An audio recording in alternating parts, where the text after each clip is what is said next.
Every year, the Pangasinan Agritourism and Trade Expo is held to showcase the province's rich culture and vibrant local industries, from its rich agricultural heritage to the innovative products of local micro, small, and medium enterprises.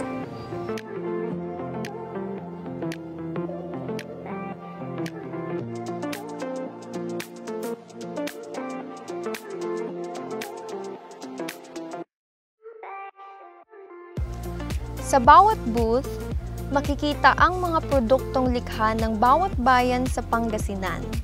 Mula sa mga masasarap na produkto ng agrikultura hanggang sa mga likhang kamay ng mga Pangasinense.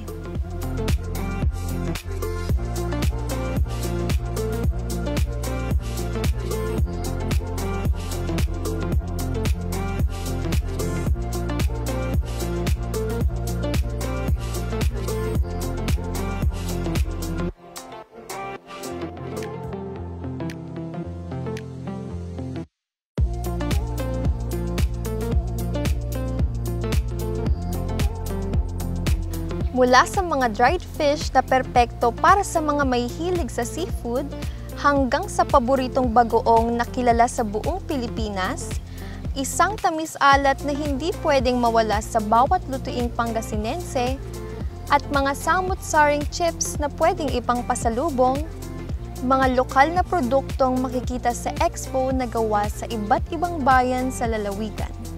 The Pangasinan Agritourism and Trade Expo is more than just a marketplace.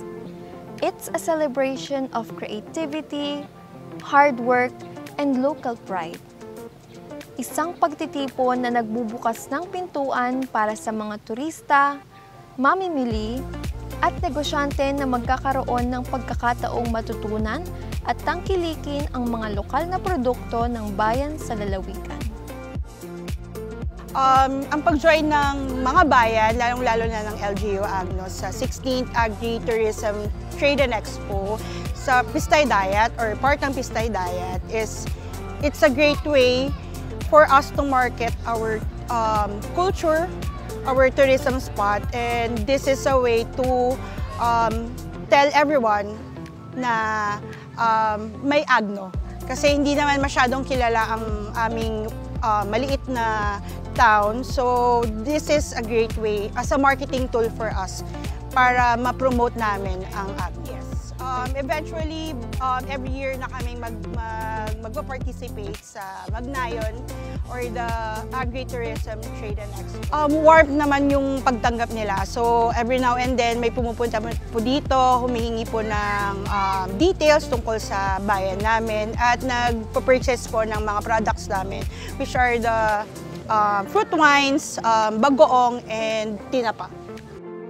Sa bawat panig ng expo, ramdam mo ang sipag at pagpupursige ng bawat bayan. Hindi lang ito tungkol sa pagbebenta. Ito ay pagbabahagi ng sariling likha, sariling ani, at sariling kwento. Mula bukirin hanggang baybayin, bawat produkto ay may pinag-ugatang pagmamahal.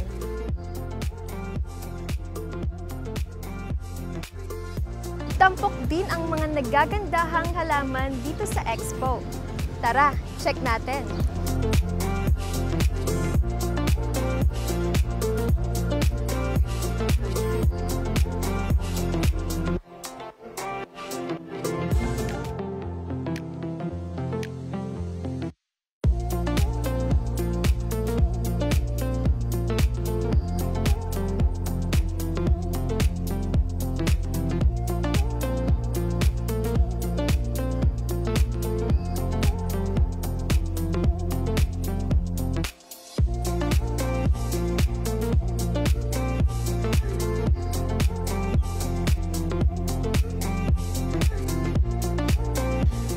Dito sa Pangasinan Agritourism and Trade Expo, nagkaroon din ng Plant and Garden Landscape Exhibit kung saan ipinakita ng mga Pangasinense ang kanilang galing sa paghahardin mula sa ornamental plants, hanging plants, hanggang succulents, mga native species na maingat na inayos para maging isang obra.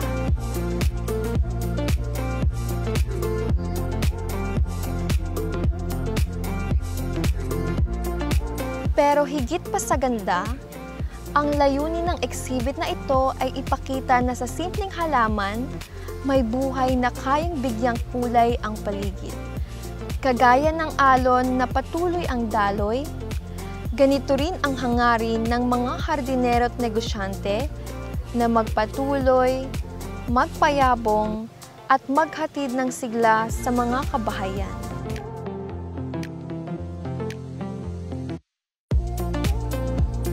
Ang Pangasinan Agritourism and Trade Expo ay higit pa sa pagtatanghal ng produkto. Ito ay isang paglalayag sa puso ng Pangasinan. Tulad ng dagat, bawat bayan ay may alon ng talento, agos ng sipag, at lalim ng kultura. Mula lupa hanggang baybayin, tanim hanggang ani, ang bawat likha ay patunay na buhay ang galing ng Pangasinan. This expo isn't just a trade fair. It's a showcase of pride and innovation. It's a chance to support local businesses and experience the rich cultural heritage of Pangasinan.